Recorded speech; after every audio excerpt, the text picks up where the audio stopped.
തൊഴിലാളി വിരുദ്ധ നിയമങ്ങൾ പാസ്സാക്കുന്നതിന് വേണ്ടിയുള്ള ജാഗ്രതയാണ് കേന്ദ്ര ഗവൺമെൻറ്റിനെ സംബന്ധിച്ചിടത്തോളം ഉള്ളത്.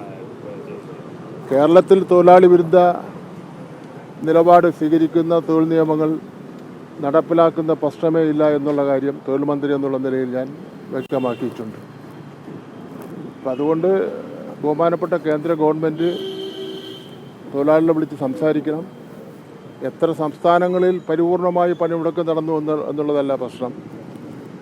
തൊഴിലാളികൾ ഉന്നയിക്കപ്പെട്ടിരിക്കുന്ന പ്രശ്നത്തിൽ അതിൽ എത്രമാത്രം കഴമ്പുണ്ട്, എത്രമാത്രം പ്രാധാന്യമുണ്ട്, എത്രമാത്രം ആവശ്യങ്ങൾ അതിലടങ്ങിയിരിക്കുന്നു എന്നുള്ളതാണ് കേന്ദ്ര ഗവൺമെൻറ് മനസ്സിലാക്കേണ്ടത്. മുതലാളിമാർക്കും ഇന്ത്യൻ കുത്തകകൾക്കും സഹായകരമായ നിലപാട് ഒരു കാരണവശാലും സ്വീകരിക്കാൻ വേണ്ടി പാടില്ല. ലോകത്തെമ്പാടും നടന്നിട്ടുള്ള തൊഴിലാളി വർഗത്തിൻ്റെ ചരിത്രം നോക്കിയാൽ, ചിക്കാഗോ മുതൽ ഉള്ള ചരിത്രം നോക്കിയാൽ തൊഴിലാളികൾ സമരം ചെയ്താണ് അവരുടെ അവകാശങ്ങൾ നേടിയെടുത്തിട്ടുള്ളത്. ആ അവകാശങ്ങളൊന്നും ഏതെങ്കിലും ഒരു ഗവൺമെൻറ് വന്ന് അതിനെ തകിടം മറിക്കുന്നതിന് വേണ്ടി അനുവദിക്കുന്നത് ശരിയുമല്ല. ഒരു 6 മാസങ്ങൾക്ക് മുമ്പേ പ്രഖ്യാപിച്ചിട്ടുള്ള സമരമാണ്.